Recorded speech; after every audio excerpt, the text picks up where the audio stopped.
A lack of education about menstruation has been identified as one of the many barriers to achieving adequate menstrual hygiene worldwide. And earlier, England's Department of Education released new guidelines for sex and health education in the school curriculum. The guidelines include adding menstrual health education for girls and boys in primary schools. And this is the first change in the sex and relationship education guidelines since 2000. After recognition by the government that the curriculum was outdated. The new guidelines also include important information on female genital mutilation, with focus on the illegality of the practice and support networks available for those affected. This information will be taught in secondary schools where sex education is mandatory in England.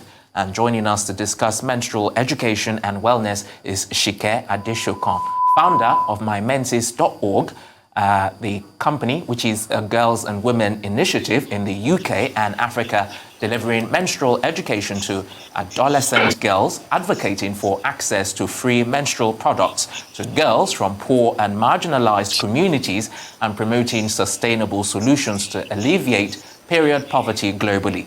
Good to have you join us on the program.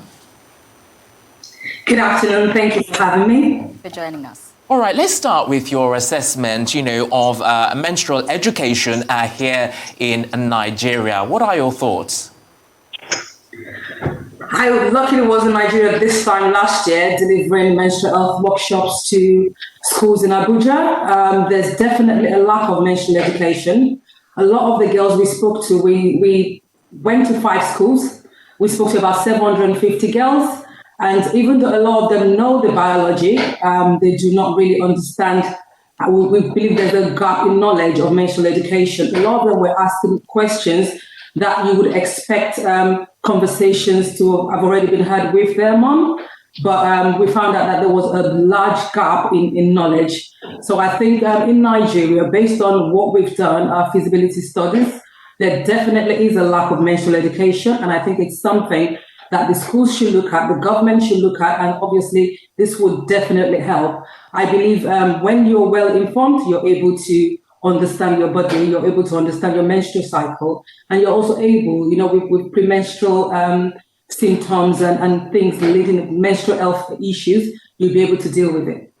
Well, Shike, I would like to know, how you chose this issue of the female monthly cycle with such passion that it became an initiative. What's the story behind it? Okay. I grew up in Nigeria. I spent my first 18 years in Nigeria before moving into the UK. I've been here for about 20 years. A couple of years ago, I was talking to someone and we had conversations about period poverty in the UK, which I, to be honest, didn't really think it was, you think developed country, things like this is something that you would find in other countries and not probably in the UK. So we had conversations at work and I thought, hang on, I've always been a passionate person. I've always been philanthropic and my heart has always been back in Nigeria to do something. So I thought, I'm sure, having lived in Nigeria for about 18 years, I understood what was going on in terms of access to menstrual products, the cost involved in buying menstrual products, especially when you're from the poor and or low income family. So that was how it started. I thought, you know what, I'd like to go back there. I'd like to do something. And I'm sure there's so many girls out there who would definitely be grateful for whatever we provide them. And that was how the initiative started. So we started here in the UK. We did a couple of events. We supported asylum seekers, women fleeing domestic violence, and those that are sexually trafficked. Obviously, they do get a government monthly allowance, which really isn't enough when you think about how much this menstrual product costs. So when we started here in the UK in 2018, a year after, I decided to move things back to Nigeria, because I definitely know that if the 1 in 10 girls in the UK are suffering from period poverty, it's definitely 3 out of 5, especially in the low and marginalized communities in Nigeria. So that was the main reason why I started this organization and why we're moving into Africa, because of the huge gap in the knowledge and accessibility to menstrual products, which is a core issue based on the conversation I've had with these girls, especially when you speak to 12 and 11-year-olds in Nigeria saying we miss school for 5 days. We use double pants for periods. And I'm like, what's a double pants? Where you have to wear 2 pants just to collect your blood. And I think that's just not the way it should be.